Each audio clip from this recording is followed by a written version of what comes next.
This video was made possible by NordVPN. Go to nordvpn.com/vpen to get a 2-year plan at a super discount. More on that in a moment. Let me ask you a question that more than one of you may have wondered at some point. Would it be possible for the main countries of the Middle East to put aside their differences once and for all and agree to organize a common defense with respect, for example, to Iran? Something like a sort of Arab NATO or a military alliance that could even include Israel. Does this sound like a crazy idea? Well, pay close attention to this news story. Israel confirms regional military project showing its growing role. The Israeli Defense Minister, Benny Gantz, said Israel was working with other countries in the Middle East to combat Iranian military threats. Israel worked with Arab allies to down drones in sign of growing ties. The destruction of Iranian drones last year was an early example of a new regional military project that President Biden is trying to shore up during his Middle East visit. Surprising as it may seem, many in Washington are rubbing their hands together over this possibility. For example, with such an organization, the Pentagon could concentrate on its real priority, the Asia-Pacific region. Iran would largely cease to be a headache, the oil fields would be much better protected, and the Middle East would probably end up becoming a much more stable place. And don't forget for a minute that we are talking about a region that, however you look at it, continues to play a key role in the global economy. For starters, the region continues to produce more than 30% of all the oil consumed in the world. However, so far, and with the exception of the new Israeli project promoted by the United States, of which very few details are known, the truth is that trying to forge some kind of military alliance in this region of the world has never been a simple matter. In fact, in the past, there have only been 1 or 2 attempts at something similar. There is, for example, the case of the Central Treaty Organization, CENTO, an attempt in the mid-20th century to create a NATO in the Islamic world between Turkey, Iraq, and Iran, along with other countries, which did not even take shape. But take note, because not all of the attempts have been a total fiasco. The Gulf Cooperation Council, which is primarily an economic and commercial alliance between almost all of the countries in the Arabian Peninsula, also has a military arm, the Peninsula Shield Force, a military force of some 40,000 troops designed to strengthen deterrence and improve protection and coordination between member countries. A force that has already been deployed on one occasion or another. For example, in Kuwait in 2003, just before the Iraq War, and in 2011, when, at the request of the Bahraini government, this force was deployed to quell a civilian uprising.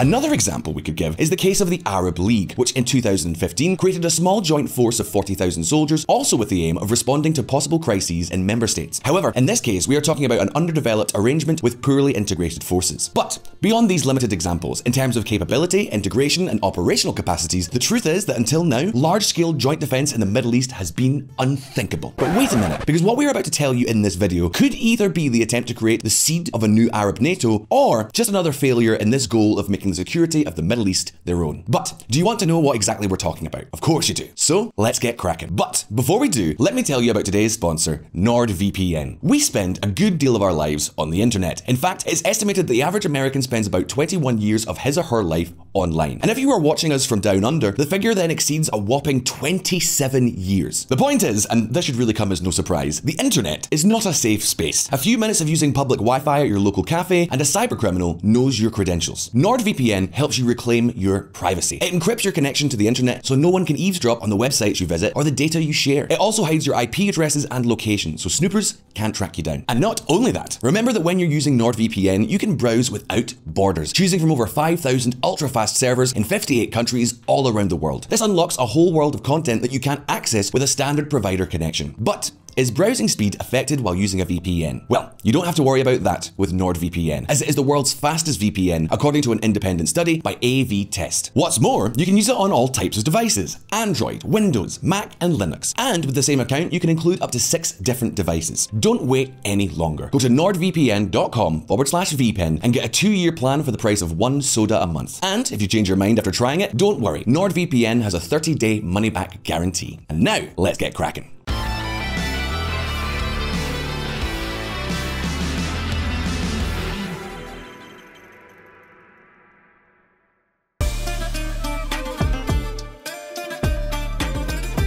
Check out this 2018 news item. US begins talks with Arab officials over NATO-style regional alliance. You see, VisualPolitik fans, Iran's increased belligerence and its nuclear program that threatened and still threatens to turn it into an atomic power, coupled with its considerable ballistic technology and relatively strong military, has put the major Arab nations of the Sunni branch of Islam on alert. You see, as many of you already know, there are two major religious branches in Islam: the Sunnis, whose regional powers are Saudi Arabia and the United Arab Emirates, and the Shiites, whose most dominant power is Iran. Well, the Sunni countries, most of them close to the West, have been thinking for some years that perhaps it is time to seek protection and cooperate with each other in order to face an Iranian threat. But the most curious thing is not this, but above all, it is the nation that is playing a leading role in getting countries such as Saudi Arabia, the United Arab Emirates, Bahrain, Kuwait, and Egypt to smooth things over in order to deal with the Iranian threat and Islamist terrorism. And keep in mind, we are not talking about an insignificant challenge. The countries of the Arabian Peninsula, excluding Yemen, spend about $120 billion a year on defense, a budget that almost equals that of the United Kingdom, France, and Germany combined. A budget that is also equivalent to almost half of China's entire military spending, so it's hardly a trivial matter. Well, the country that is trying to bring the major heavyweights of the Arab world together to push for a military alliance, even putting itself in the middle, is none other than Israel. But wait, Israel? The same Israel that the Arab countries themselves have been targeting for years? Is this some kind of joke? Well, as surprising as it may seem to you, the truth is that no, this is no joke. It is incredible how the tables have turned in a matter of a few years. 1948, 56, 67, 73, 82, during all these years, in one way or another, directly or indirectly, various Arab states were at war or in a deadly confrontation with Israel. Countries like Egypt and Jordan were at war with the Jewish state on several occasions for various reasons. And the vast majority of Arab countries that did not go to war with Israel not only did not view it favorably, but refused to recognize it as a state, financed the Palestinian struggle, and instigated trade blockades and economic punishments of all kinds against this country. But, VisualPolitik fans, all of that has now changed radically. Not only is Israel no longer the enemy of the Arab world, but for a certain vein of the Arab world, Israel is even becoming a valuable ally in which to consider military agreements. Because don't forget that Israel not only has one of the most effective and technologically advanced militaries in the world, but it is also a nuclear superpower. Check this out.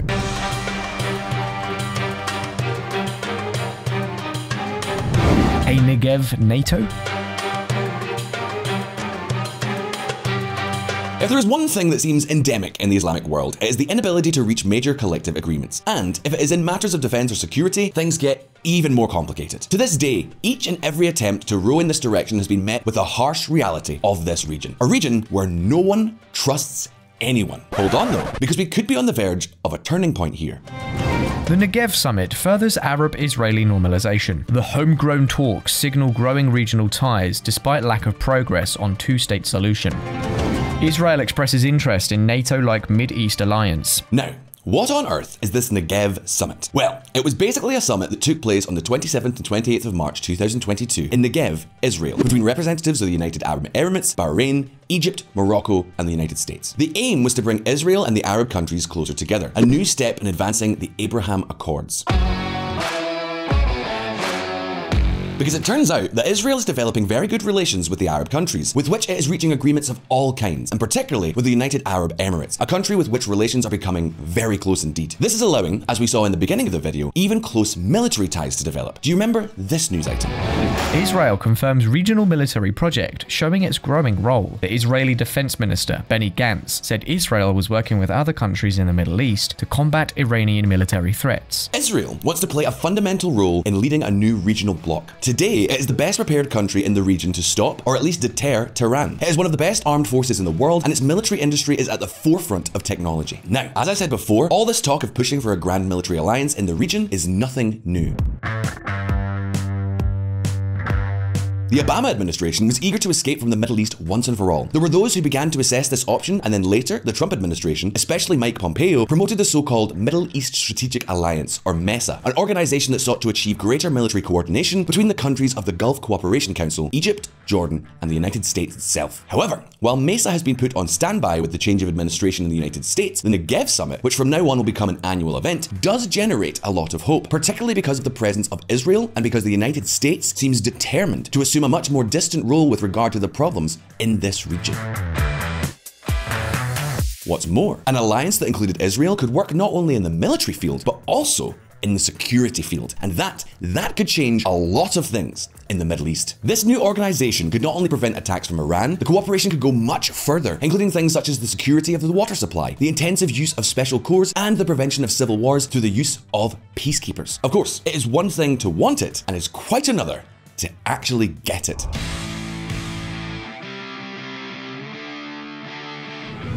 Shambles. The usual shambles.